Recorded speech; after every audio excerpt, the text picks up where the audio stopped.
Hello दोस्तों, welcome to my channel my story voice, जहां मैं कहानियां सुनाती हूं। आज की कहानी है परीक्षा ईमानदारी की। तो चलिए जानते इस कहानी से कि हम कितने ईमानदार हैं। बात तब की है जब मैं 11वीं कक्षा में छात्र था और रोज की तरह मैं उस दिन भी स्कूल गया था।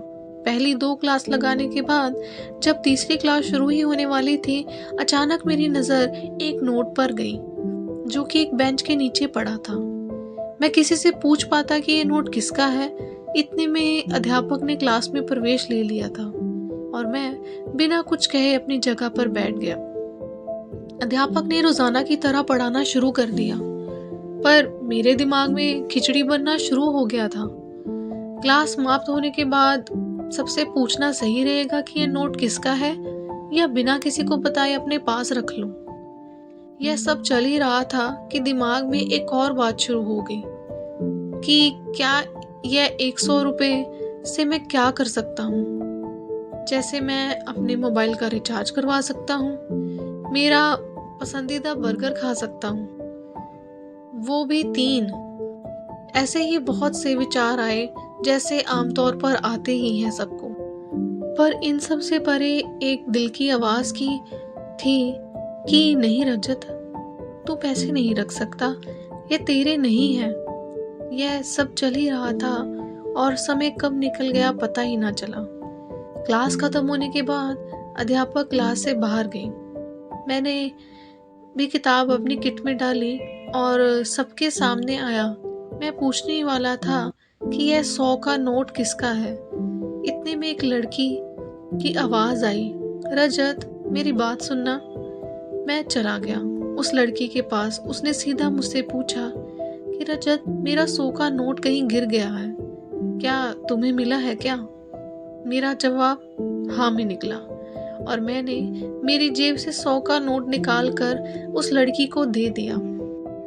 उसका धन्यवाद सुनकर खुशी मिली। अब अगली क्लास लेने वाले शिक्षक आ गए थे। मैं भी पढ़ने में खो गया।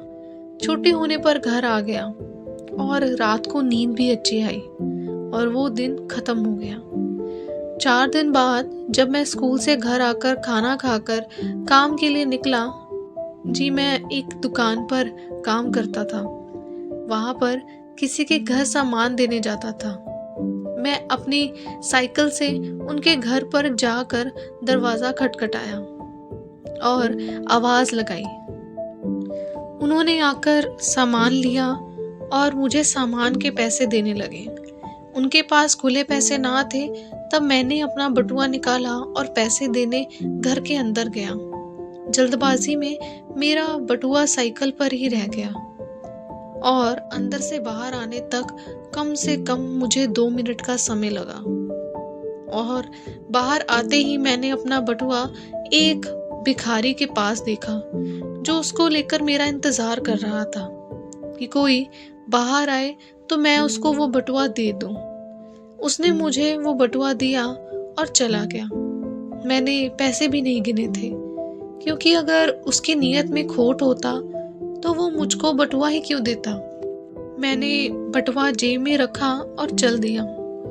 वो जिस घर के पास मिले थे, उस घर के बाहर 2 रास्ते जाते थे और दोनों बिल्कुल ही सीधे। मुझे समझ नहीं आ रहा था कि कोई पलक झपकते ही आंखों से ओझल कैसे हो जाता है। मेरे बहुत ढूंढने के बाद भी वो ना मिले।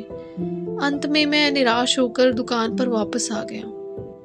कहानी यहाँ पर समाप्त हुई, पर जो मुझे उससे अनुभव मिला या सीखने को मिला वो बहुत ही उम्दा। आगे देखिए क्या हुआ। ये था मेरा अनुभव। इस कहानी के बाद ठीक उसी रात खाना खाकर जब मैं सोने के लिए गया, मुझे नींद नहीं आ रही थी। मेरे दिमाग में वो आज वाली बात चल रही थी कि क्यों जो भिखारी सबसे 1-1 रुपए मांगता है, उसने मेरे बटुए क्यों नहीं ले लिया, जिसमें 400 से लेकर 500 रुपए थे। ऐसा क्या कारण हो सकता है? इसका दूसरा, फिर वो अचानक से गायब हो गया कहीं, और वो लड़की ने सीधा मुझसे ही क्यों पूछा था स्कूल में कि रजत, क्या रुपए तुम्हें मिले, जबकि उसको सबसे पूछना चाहिए था, पूरी कक्षा से मेरे पैसे गिरे, क्या किसी को मिले हैं क्या? कुछ तो बात थी उन दोनों घटनाओं के बीच। मुझे उस दिन अनुभव हुआ कि जैसे ईश्वर ने मेरी परीक्षा ले ली हो और मैं इसमें पास हो गया हूँ। और उसका ही फल था कि आज मेरे 400-500 रुपए मुझे मिल गए थे। और यह बात 100% सच होती। मुझे ऐसा लगता कि अगर मैं उसके 100 रुपये रख लेता तो आज उसका भुगतान मुझे 400-500 रुपये देकर करना होता। और जो भिखारी था वो भी मुझे भगवान का ही रूप लगे। मुझे बटुआ देकर पल भर में ही गायब हो गए और मुझे बहुत कुछ सिखा गए कि मेहनत की कमाई कोई लेकर जा ही नहीं सकता। अगर हम किसी के हक की कमाई नहीं रखते तो हमारी मेहनत की पूंजी भी कोई नहीं ले सकता। जैसा करोगे वैसा ही तुम्हारे साथ होगा। दोस्तों, हमेशा ही समाज की बातें ही मत सुनते रहा करो। कुछ अपनी जिंदगी से भी अनुभव लेना सीखिए, शिक्षा लेना सीखिए। और हाँ, याद रखिए, अगर हमने किसी का बुरा नहीं किया तो हमारा कैसे हो सकता है बुरा? समाज और दिमाग दोनों गलत रास्ते पर लेकर जा सकते हैं, पर दिल हमेशा आपको वो रास्ता दिखाएगा जो आपके लिए सही होगा। तो इसलिए हमेशा दिल की सुने। अब कुछ लोग इस कहानी को अपने ढंग से, अपने नजरिए से देखेंगे और कुछ लोग इससे सीख भी लेंगे, पर मुझे आज भी वे भिखारी ईश्वर का रूप ही लगा और उन्होंने मेरा छोटा सा इम्तिहान लिया और मैं इस ईमानदारी की परीक्षा में पास हुआ। तो दोस्तों इस कहानी को सुन के क्या आप ईमानदारी के परीक्षा में पास हुए कि नहीं? दोस्तों, आई होप इस कहानी से आपने कुछ सीखा होगा। इस कहानी को सीखा है तो लाइक करें, शेयर करें दूसरों के साथ, अपने आसपास के अपने बच्चों को ये कहानी सुनाएं और मेरे चैनल को सब्सक्राइब कर लीजिए जिसका नाम है माई स्टोरी वॉइस, जहां मैं कहानियां सुनाती हूँ। बेल आइकन को ज़रूर प्रेस करिएगा ताकि आपको मेरी आने वाली कहानियों की नोटिफिकेशंस मिलती रहे। अगर ऐसा ही कोई किस्सा आपके साथ हुआ है तो कमेंट में ज़रूर लिख के बताइएगा, क्योंकि कर्मा बहुत बड़ी चीज़ है, हिसाब किताब तो होता रहता है। चलिए मिलते हैं फिर अगली बार नई कहानी के साथ, नए विचार के साथ। Thanks for watching and listening my story voice, जहाँ मैं कहानियाँ सुनाती हूँ। तो चलिए मिलते हैं फिर अगली बार नई कहानी के साथ।